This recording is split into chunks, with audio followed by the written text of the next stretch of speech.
పసిబిడ్డకు తల్లిపాలను మించిన అమృతాహారం మరొకటి లేదు. అయితే కొన్నిసార్లు అమ్మలో తగినన్ని పాలు ఉత్పత్తి కావు.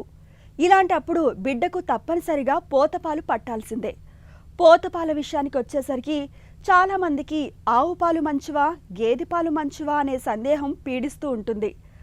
ఆవు పాలు సరిగ్గా అరగవని, గేదె పాలతో పొట్టలో గ్యాస్ ఎక్కువ అవుతుందని నమ్ముతుంటారు. అసలు ఈ నమ్మకంలో నిజమెంత? పసిబిడ్డకు పోతపాలుగా ఏవి మేలు? ఆసక్తికరమైన ఈ విషయం గురించి డాక్టర్ ఏం చెబుతున్నారో ఇప్పుడు తెలుసుకుందాం. చాలామంది ఆవు పాలు, మేక పాలు, ఒంటె పాలు, గాడిద పాలు అవన్నీ వేస్తూ ఉంటారండి. ఇవన్నీ మంచివి కాదండి. బేబీకి mother milk is the best milk, లేకపోతే డబ్బా పాలు. ఇంకా ఏమీ లేని పక్షంలో ఆవు పాలు పెడుతుంటామండి. చాలామంది నమ్మకం ఏంటంటే ఆవు పాలని డైల్యూట్ చేస్తే ఈజీ అవుతుంది అనుకుంటారండి. బేసిక్గా ఆవు పాలు 2 కాంపోనెంట్స్ ఉంటాయి.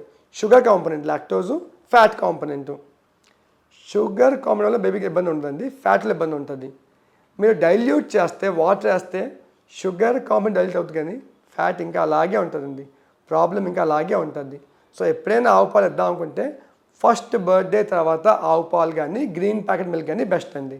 లేని పక్షంలో మదర్ మిల్క్, డబ్బా మిల్క్ అన్నీ చేయొచ్చండి.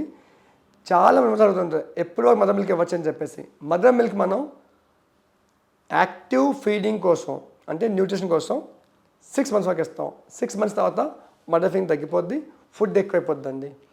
ఫస్ట్ బర్త్డేకి ఆవు పాలు వచ్చేస్తాయండి. థర్డ్ బర్త్డేకి గేదె పాలు కానీ రెడ్ ప్యాకెట్ మిల్క్ కానీ ఇవ్వచ్చు మీరు.